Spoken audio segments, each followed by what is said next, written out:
एक गांव में मिट्टी के बर्तन बनाने वाला एक व्यापारी लक्ष्मैया था। वही उसके परिवार का व्यापार था। मिट्टी से खाने के बर्तन, भगवान के लिए दिया, मटके, पानी पीने वाले बर्तन, पशुओं के लिए बर्तन, अलग प्रकार के भगवान के मूर्ति, खिलौने बनाते हुए वो जी रहा था। लाभ ना आने के बावजूद और उसके बीवी बच्चे के हमेशा ना कहने के बावजूद भी वो उसी व्यापार में भरोसा रखता था। अलग प्रकार के मिट्टी के बर्तन बनाते हुए वो उसी काम में निमग्न हो जाता था। लेकिन समय बदल गया है।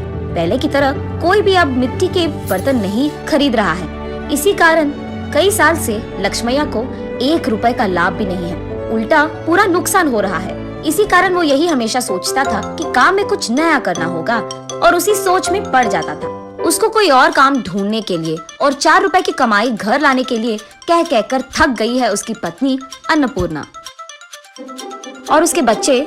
आज के दिन में कौन खरीदेगा पापा ये आपके मिट्टी के बर्तन? आप वो काम छोड़कर हमारे साथ शहर आ जाइएगा, वहाँ आपके लिए अच्छा काम हम ढूंढ कर रहेंगे। ऐसे भी बहुत बार बोलकर देख चुके हैं, फिर भी नहीं माने लक्ष्मैया और इस कारण बच्चे लक्ष्मैया से कुछ कहना भी बंद कर दिए। एक दिन लक्ष्मैया धूप में काम कर कर के थक कर वहीं मौजूद मिट्टी के मटके में से पानी लेकर पी रहे होते हैं। हाँ, इस गर्मी के मौसम में ठंडे पानी के लिए मिट्टी के मटके रखते थे। अब न जाने क्या हो गया लोगों को, मिट्टी के मटकों को छोड़कर मिट्टी को खराब करने वाले फ्रिज और एसी से काम चला रहे हैं। और मुझे समझ में नहीं आता कि उनको मिट्टी के बर्तन से काम चलाने में क्या ही प्रॉब्लम है। ऐसे सोच में पड़ जाता है और अचानक उसे एक योजना सूझती है। तुरंत उसके बीवी के पास जाकर ऐसे कहता है, सुनो, मुझे एक अच्छा योजना सूझा है। क्या है वो? अगर हम मिट्टी से फ्रिज तैयार करें तो कैसे रहेगा? लगता है मिट्टी में काम कर करके आपका दिमाग भी मिट्टी का बन गया। अरे ऐसे क्यों कह रही है? तो फिर ये कैसी बात हुई? मिट्टी से फ्रिज कौन बनाता है? पागल हो क्या तुम? अरे ये बेवकूफी की बात नहीं है। सोचो एक बार, मिट्टी के मटके में कुछ भी रखो तो ठंडा रहेगा ना। तो फिर अगर मिट्टी से हम फ्रिज बनाएंगे तो उसमें भी चीजें ठंडे ही रहेंगे ना। ए चलो आप यहाँ से, मेरी बात कब मानते हो वैसे भी। चलो जाओ तुम यहाँ से, जो करना है कर लो। ऐसे कहकर अन्नपूर्णा वहाँ से चली जाती है। अगले दिन लक्ष्मैया बहुत कोशिश करके एक छोटा सा मिट्टी का फ्रिज बनाता है।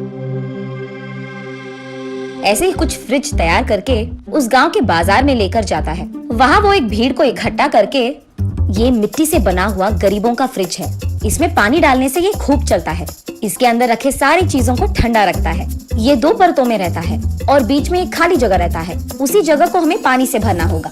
इसी कारण बाहर का तापमान न अंदर आएगा और अंदर का तापमान कम नहीं होगा। ऐसे वो उसके हाथों से बनाया हुआ मिट्टी का फ्रिज कैसे चलता है ये भीड़ को समझाता है। और क्योंकि उस भीड़ में से कुछ लोगों को ये बहुत अच्छा लगता है, वो लक्ष्मैया के पास फ्रिज को खरीद कर वहाँ से चले जाते हैं। बाकी फ्रिज को लेकर लक्ष्मैया घर पहुँचता है। उस दिन के कमाए हुए पैसों को उसके बीवी के हाथ में रखता है लक्ष्मैया। उन पैसों को देख आश्चर्यचकित होकर अन्नपूर्णा ऐसे कहती है, क्या इतने पैसे मिले आपको इस बार? आज गरीबों का फ्रिज कुछ बिक गए। बाप रे, ये सच है क्या? इसका मतलब तुम्हारे मिट्टी के फ्रिज को खरीदने वाले लोग भी हैं। चलो अच्छा है, कुछ तो आया हाथ में। इतने दिनों में कुछ पैसे तो घर लाए तुम। ये कहकर वो वहाँ से चली जाती है। ऐसे लक्ष्मैया उसके बाद कुछ और मिट्टी के फ्रिज को बनाकर बाजार लेकर जाता है। कुछ दिन बाद सारे जिला में ये बात फैल जाती है कि लक्ष्मैया का गरीबों का फ्रिज बिजली के बिना ही चलती है।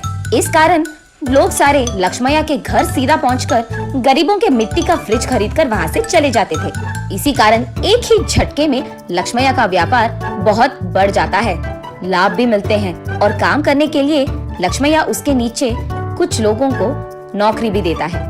ये सब देख अन्नपूर्णा अपनी आंखों का भरोसा ही नहीं कर पा रही थी।